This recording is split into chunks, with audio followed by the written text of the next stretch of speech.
How is it going today, my friends? As always, I hope you all are having yourselves a fantastic day. If you guys didn't know, I already uploaded a video today. It should have gone up 30 minutes before this one went up. It was an H1Z1 video that I decided to re-upload because Subboxes failed the other day when I uploaded it. So if you didn't see it, be sure to go check it out. And yeah, if you saw last night's video that I uploaded later than I normally do, in the video I said that I had some other stories that I could tell for videos. Well, it's time to tell 2 of those stories. Now, the second story I'm going to tell is the one that's in the title. But the first story that I'm going to tell kind of gives you an idea as to why I did what I did in the title, which was throw my best friend's phone in the river, which I did do. But you need to know the kind of things that they did to me before I did that to him. And if you were to talk to any of my friends from this friend group at the time that I still hang out with now, which is pretty much all of them, except for I think 1, maybe 2 that, got lost along the way. If you were to ask them how they treated me, they would honestly admit to bullying me. It's true, I'm not proud of it, but these were the people that I wanted to be friends with, and these were the people that I really tried to hang out with. And sometimes when I hung out with them, they treat me like shit. They would bully me sometimes. This is true. Why is he saying this with a smile on my face? Because it's fucking funny now, because we're all good friends now. I grew up a lot. Back then, I was definitely a little jit. I can admit that 100%, but, my friends can also admit that they didn't treat me very well. My best friend Jacob, the one whose phone I threw in the river, he lived 2 houses away from me when we were kids. Now, whenever you have a sleepover at a friend's house, I don't know if it was like this for you guys too, but the first person to fall asleep, you're done for. Don't fall asleep first. Going to sleep first, it just never works out. The first person to fall asleep always gets fucked with. And I was just extremely tired. I really wanted to go to fucking bed, even though I knew if I go to bed right now, they're gonna fuck with me. If I go to bed right now, what's the fucking point? Well, why would you even go to bed right now? I went to bed right then. Now, I tried to go to bed in a normal bed. I tried to just go to bed on the floor. They kept fucking with me. Trying to draw on me, spraying me with water, turning the lights on, fucking with me in every single way that they possibly could. Now, back then, this is in middle school probably. I'm only like 5'4", 5'5" at the tallest. So I'm a pretty small kid. I'm like, I don't give a fuck. I'm trying to go to sleep. I go in the closet. I get super, super comfortable in the closet, right? I got my pillow. I got my blanket. I'm starting to fall asleep. Light turns on. Door opens. And here's Jacob staring at me. And he makes this fucking Ice Age joke, and I'm not sure exactly what he said. It was something along the lines of, what is the best Ice Age movie? And he goes, Ice Age the Meltdown! And he has a fucking cup of ice water, freezing fucking cold, and he just throws it all over me when I'm fucking laying in the closet. I live 2 houses away, and I'm just like, I'm fucking done with this shit. I just wanted to go to sleep. I just wanted to hang out with these guys. Why the fuck did I want to hang out with these guys? And I just walked home. It was like 2 or 3 in the morning. I get to the front of my house, and I'm like, shit.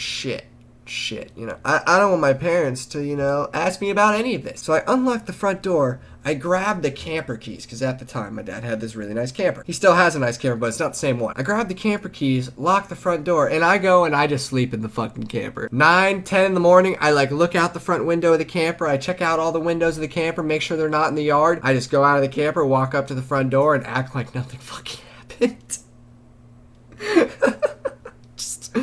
I didn't want any questions, okay? They didn't need to know what happened. So that's just one of the things that they did to me. Countless times I'd wake up with penises on my face. This one time, I wasn't in a good mood. I just wanted to go hang out with my friends and play some basketball at the park. They came and asked me if they could use 2 of my basketballs, and I said, of course you guys can use your basketballs. Would you mind if I tag along, play some too? And they're like, yeah, dude, sure, whatever. We've been there for a little while. I just really wanted to go home, go do whatever the fuck I wanted to do, probably play video games. I just wanted to leave. And basically they started hiding my basketballs from me. They threw one up in a tree. They threw another up in like a little awning area where I couldn't get it. And I'm just like, I want to bring my fucking basketballs home. Yeah, I could have just said, you know what, guys, just, bring them by my house later. Don't worry about it. I'm just going to go home. In hindsight, that is exactly what I should have and would have done if this were to happen now. Of course, they wouldn't do it to me now because, we were just fucking kids. Now, me being the little jit that I am, the little bitch boy, I get super fucking butthurt. I'm chasing them around. I just want my fucking basketballs and I just want to go home. I think I ended up getting one of them, maybe. If not, I don't think I got either of them. Basically, I saw my friend Jacob fucking with his iPhone over in the grass. At this time, it was the iPhone 4. That's how long ago this was. He left it over in the grass, and you know what I decided to do? I decided to walk over there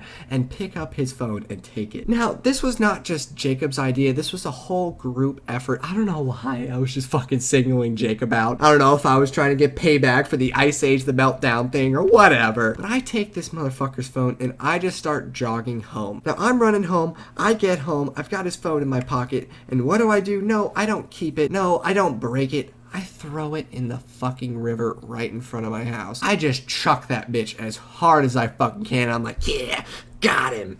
that'll show that motherfucker to hide my basketballs.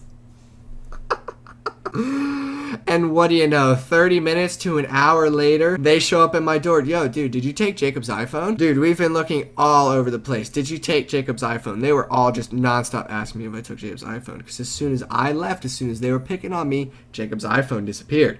Very suspicious. 15 minutes later, I'm like, dude, I didn't take his fucking iPhone. I didn't do anything with it. I'll go down to the park and help you look for it. Literally went down to the park and helped them look for a phone that I had thrown in the fucking river. And I was selling it. I was fucking looking for that phone. Gets to the point where even his mom and his dad are asking me if I did anything with the phone. His sister, everyone's just like pretty much convinced that I fucking took the phone and did something with it. And it was true. I did. The phone never resurfaced. I never said anything about it until like a year or two later. They might have brought it up and I might have hinted, yeah, you know, that might have happened. I might have been the one that fucking did that. Oops, my bad. But then the other day, it got brought up, and he's like, dude, seriously, were you the one who did it? I could totally tell you. He literally did not give a shit. At the time, of course, he gave a shit. Probably would have beat the crap out of me if I would have admitted it to him right then and there. But no, he didn't give a fucking, he just laughed about it. We all just laughed about it, because they all know how much they used to fucking pick on me. Of course, never fucking take your friend's phone for picking on you, because that's not your phone. My friend wasn't the one paying for his phone. His parents are, so the only thing I ended up doing was costing his parents money at the time, and that's just fucked up. Yeah, they were picking on me, and yeah, what they were doing was fucked up, but what I did was more fucked up. I still can't believe I fucking did that. The iPhone 4 was a big deal at this time. It wasn't like, oh, it came out like a year or two ago. No. It was new. I had like a Razr flip phone or a fucking Samsung Intensity at the time, and I just take my best friend's brand new iPhone and chuck it in the river in front of my house. What would possess me to do it directly in front of my house? Maybe like a few doors down in front of Jacob's house. Directly in front of my house to where, oh, it could come up to the shore at any point. Oh, hey, look, it's in front of your fucking house. You didn't take it, really? At that point in Jacob and I's friendship, we kind of like stopped talking to each other for like the shortest time. Then we started hanging out with each other again. Had a great time. Totally forgot about the past. Just let it go. Because we were best friends. We lived right next to each other. And we were friends with all of the same people. So it's pretty impossible for us not to see each other. So yeah, this entire video was a lesson on why you shouldn't bully people. Because if you bully someone, they're going to take your iPhone and chuck that bitch in a river. Honestly, just don't fucking bully people and don't say anything mean to somebody unless they deserve it. And by they deserve it, I mean they started it, and only engage unless totally necessary. 95% of the time, it's not worth it. Don't even engage, just ignore the fact that it's happening. If I would have just went home and acted like nothing happened, they would have brought the basketballs back. Hell, maybe even apologized for the way they treated me if I would have just walked away all sad looking. But no, taking somebody's phone worth several $100s and throwing it into the river is not the best way to prove what they were doing was wrong.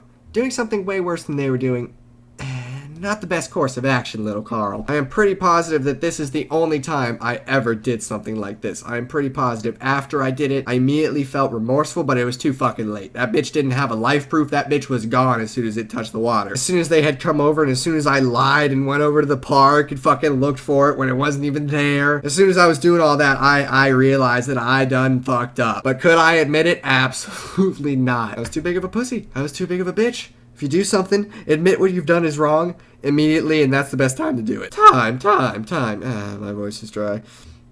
My voice is dry, your throat is dry, Carl. Get it right. What's the worst thing that you've ever done to your best friend and or someone who you consider to be a really good friend right now? Have you ever done anything really fucked up to anybody in your friend group, or are you just a complete angel? I doubt it. We all had a little bit of demon to let out at one point, and or right fucking now. But if you can, don't let out that demon. It's a lot better. People won't make fun of you for throwing an iPhone in the river that way. Also, now that I've paid for phones, I know exactly how much it is to get a new phone and shit like that, and I know that that cost his parents several $100s, and now I know exactly why they looked at me the way they did. With the, seriously, dude, fuck off look. But now can you guys kind of understand why I told the Ice Age the Meltdown story before the iPhone story? Because the two main characters of both stories were me and my good friend Jacob, and it was pretty much all the same people who were a part of both stories at the time. I didn't mention any other names simply because it doesn't fucking matter, and you don't know their names, so it would only matter to them. Just because of how much I went through to try to act like I didn't fucking do it, and then here I am admitting to doing it years later in a YouTube video in front of thousands of people. It's just so fucking ironic. That being said, I have a few other stories here written down in my notepad if you guys would like me to make more videos talking about some things that have happened in my past. Definitely be sure to leave a thumbs up. I will continue thinking of them. I'm not going to upload them every other day or every single day like I just did. This is just a one-time thing, uploading 2 stories in a row. It just so happened to be this way. But yeah, guys, thank you all so much for watching this video. If you could take the time to leave a thumbs up if you enjoyed it, you know that I would appreciate that very much. Be sure to let me know down in the comments what the worst thing you've ever done to one of your friends is. I'd love to know. And yeah, as always, my friends, I hope you all have yourselves a fantastic day. A farewell, a goodbye, and here comes that motherfucking don't go throwing iPhones into the river.